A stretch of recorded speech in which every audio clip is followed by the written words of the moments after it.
There is a woman you cannot find. No posts, no noise, no proof of existence. Yet her presence is felt more than those who never stop speaking. She does not chase attention. Attention bends toward her. She does not explain herself. And that is exactly why she is never questioned. In this video, you will uncover the hidden psychology behind this rare kind of woman, how silence becomes authority, how absence creates attraction, and why walking away from validation is the most dangerous power move in 2026. Stay until the end, because what you're about to understand will change the way you see influence, status, and yourself forever. There is a subtle shift happening beneath the noise of the digital world, a shift so quiet that most people miss it entirely, yet so powerful that it is redefining influence itself. At first glance, it appears as absence, a woman who rarely posts, who does not document her life, who does not participate in the endless cycle of visibility. But what seems like absence is, in reality, a deliberate psychological position. And once you begin to understand it, something clicks. Not all power announces itself. Some of it withdraws. And in that withdrawal, it multiplies. The modern attention economy conditions individuals to equate presence with relevance. The more visible you are, the more you exist. At least that is the narrative. Yet this constant exposure produces an unintended consequence. It lowers perceived value through overfamiliarity. Human cognition is wired to respond to scarcity. When something is constantly available, it loses its psychological weight. This is why, paradoxically, those who are seen the least often are often remembered the most vividly. The mind fills gaps with meaning, and meaning increases perceived importance.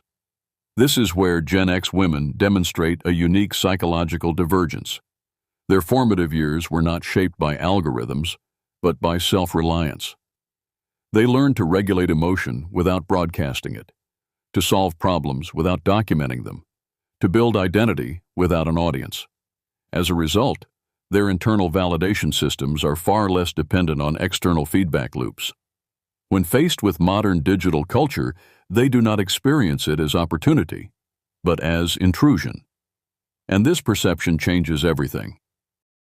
Because once visibility is interpreted as intrusion, restraint becomes a form of intelligence. Not silence out of fear, but silence out of discernment. Every post becomes a decision rather than a reflex.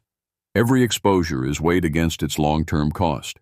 And this creates a form of psychological discipline that is increasingly rare in an environment designed to reward impulsivity. What follows is even more fascinating. When a person withdraws from constant visibility, observers do not simply forget them. Instead, they begin to assign meaning to that absence. The human brain is deeply uncomfortable with incomplete information, so it compensates by constructing narratives. And these narratives often elevate the perceived status of the absent individual. She becomes private, then selective, then high value, not because she declared it, but because her behavior implied it. This is not accidental. It aligns with what behavioral psychology describes as the scarcity principle. Perceived value increases when access is limited. In digital environments where oversharing is normalized, restraint becomes a signal of control. And control is one of the strongest indicators of perceived competence and authority. At this point, another layer begins to emerge, one that is less visible, but more profound. Continuous exposure does not only affect how others see you, it affects how you see yourself. When identity is repeatedly externalized through posts, reactions, and feedback, it gradually becomes fragmented. The self is no longer experienced internally but reflected externally, like a mirror that constantly shifts depending on who is looking. Over time, this creates subtle psychological fatigue, a sense of disconnection, even when engagement is high. In contrast, those who limit their digital presence tend to maintain a more stable sense of self. Their identity is not negotiated in public space. It is constructed privately and expressed selectively. This creates coherence. And coherence in psychological terms is deeply attractive, not only to others, but to the individual herself. It reduces anxiety, increases clarity, and strengthens decision-making. Interestingly, this pattern is supported by research published in the Journal of Social and Clinical Psychology, which found that reducing social media use significantly decreases feelings of loneliness and depression while improving overall well-being. But beyond the clinical outcomes, there is a deeper implication. When external noise is reduced, internal signals become stronger. Intuition sharpens, priorities clarify, and the need for constant validation begins to dissolve. From here, influence begins to transform. It is no longer built through frequency, but through impact. A woman who speaks rarely, but with precision, commands more attention than one who speaks constantly without intention. Each appearance becomes an event. Each word carries weight. This is not about withholding for the sake of mystery, but about aligning expression with purpose. And then comes the most counterintuitive realization of all: accessibility can diminish desirability. When someone is always available, always responsive, always present, their perceived value stabilizes at a lower level. But when access is limited, when interaction is intentional rather than automatic, it creates a natural hierarchy, not imposed, but inferred. People begin to approach with more respect, more curiosity, more care. This dynamic extends beyond social perception into professional environments as well. Individuals who maintain controlled visibility are often perceived as more focused, more disciplined, and more authoritative. Their time appears more valuable because it is not freely distributed. Their attention becomes a resource rather than a given. And in any system, scarce resources carry higher value. Another important dimension is cognitive bandwidth.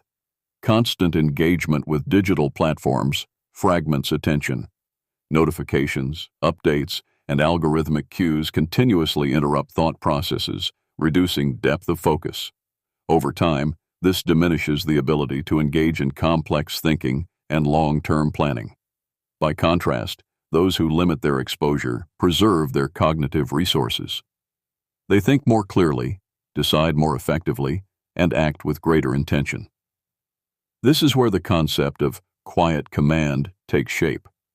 It is not loud, not performative, not attention-seeking. It is composed, deliberate, and grounded. It does not demand recognition. It attracts it. And because it is not dependent on constant reinforcement, it is remarkably stable. At a deeper psychological level, this approach also protects emotional boundaries. Public exposure often invites unsolicited opinions, comparisons, and judgments. Even when subtle, these inputs accumulate, influencing self-perception over time. By limiting exposure, a woman effectively filters these influences, preserving her internal narrative. She defines herself before the world attempts to define her. And then, something shifts in how others respond. Instead of casual interaction, there is increased intentionality. Instead of passive scrolling, there is active curiosity. People begin to pay closer attention, to read more carefully, to interpret more deeply. The absence of noise amplifies the signal. It is important to understand that this is not about rejection of technology. It is about redefining its role. Technology becomes a tool, not an identity. A means of execution, not a source of validation. This distinction is subtle, but it changes behavior entirely. The question is no longer, what should I share? But, is this worth sharing at all? Over time, this creates a form of resilience. Because when validation is no longer externalized, it cannot be withdrawn. When identity is internally anchored, it cannot be destabilized by fluctuating reactions. This stability becomes a form of quiet confidence, one that does not need to prove itself because it is not seeking approval.